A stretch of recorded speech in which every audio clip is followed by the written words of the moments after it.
हम अब तक ये समझ चुके हैं कि समय एक चौथा आयाम यानी कि डिमेंशन है और हमारे जीवन के सभी बदलाव और सभी इवेंट्स इसी समय में होते हैं और ये सभी बदलाव छोटे छोटे पार्टिकल्स को ट्रिगर करके क्वांटम फ्लक्चुएशंस क्रिएट करती है जिससे वर्म होल्स बनते हैं और इन सभी वर्म होल्स को हमारे बदलाव के धागे कनेक्ट करते हैं और हम समय में इन्हीं वर्म होल्स के थ्रू एक बदलाव से दूसरे बदलाव में जाते हैं।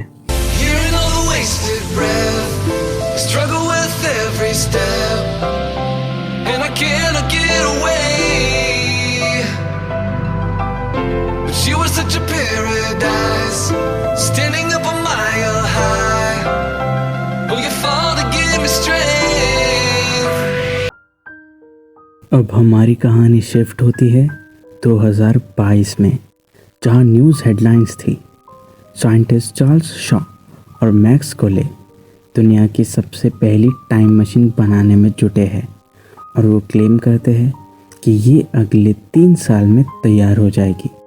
अगर ये दोनों साइंटिस्ट सक्सेसफुल होते हैं तो ये इतिहास का सबसे बड़ा आविष्कार होगा।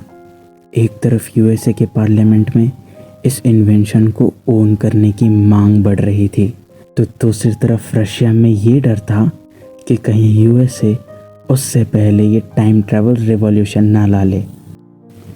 पर चार्ली ये कभी नहीं चाहता था कि उसका इन्वेंशन किसी गलत काम में यूज़ हो।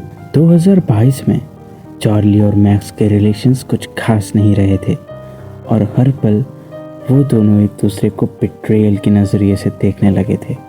सूजन और चार्ली शादी का प्लान भी बना रहे थे। प्रेजेंट में शार्लोट चार्ली को फ्यूचर के बारे में बता रही होती है और कहती है 2025 में रशिया, यूएसए और बहुत कॉम्पिटिटर कंट्रीज़ ने आपसे पहले ही टाइम मशीन क्लेम कर ली है और यहीं से वर्ल्ड वॉर 3 की शुरुआत होती है और ये 2040 तक चलता रहा। और ये सबसे मनहूस साल था जहां हमें पता चलता है कि इस लड़ाई के पीछे ये देश नहीं है बल्कि सिर्फ एक इंसान है जिसने हर कंट्रीज को टाइम मशीन की अलग अलग इनकम्प्लीट डिज़ाइंस दिए थे, जिसके वजह से इन कंट्रीज को पावरफुल तो महसूस हो रहा था लेकिन एक्चुअल में वो बहुत लाचार थे और सुपर पावर्स को भी वॉर की वजह से हर तरह के क्राइसिस झेलने पड़ रहे थे। और उस दिन वो सबके सामने आया। वो एक अंतिम बदलाव चाहता था और दुनिया 2 हिस्सों में बट गई थी। एक वो लोग थे जो उसके खिलाफ लड़ रहे थे, जिन्हें आप लीड कर रहे थे, और एक वो थे जो उसके लिए लड़ रहे थे।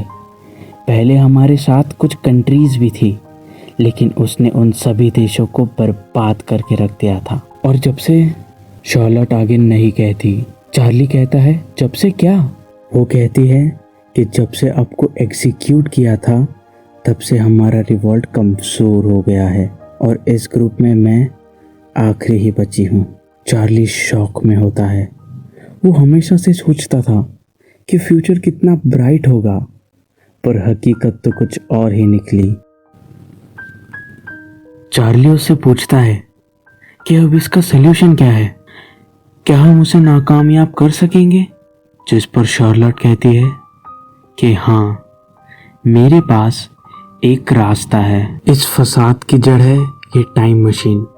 अगर कभी टाइम मशीन ना हो तो फिर ये आइडिया ट्रिगर ही नहीं होगा जिसकी वजह से हम फ्यूचर में होने को टाल सकेंगे। चार्ली कहता है कि पर अगर टाइम मशीन ना हो तो फिर सूजन की मौत का क्या, और फिर तो कभी तुम भी नहीं होगी। जिस पर वो कहती है कि मैंने पूरी कैलकुलेशंस कर ली है, मैं समय में पीछे आज की सुबह में जाकर उस टाइम मशीन को चोरी छुपे डिसेबल कर दूंगी जिससे फिर वो गायब ही नहीं होगा और टाइम रहते आपको ये भी याद आ जाएगा कि आपको मॉम की परफॉर्मेंस अटेंड करने जाना है, जिससे मॉम भी रहेगी, मैं भी रहूंगी और अपोकलिप्स भी टल जाएगा। चार्ली को प्लान समझ गया था लेकिन फिर भी उसे ये नहीं समझ रहा था कि आखिर उससे पहले फ्यूचर में टाइम मशीन क्लेम कैसे हुई और वो अंतिम बदलाव चाहने वाला कौन है। शार्लोट उसे बताती है कि आपके दोनों सवालों का जवाब एक ही है और वो है मैक्स।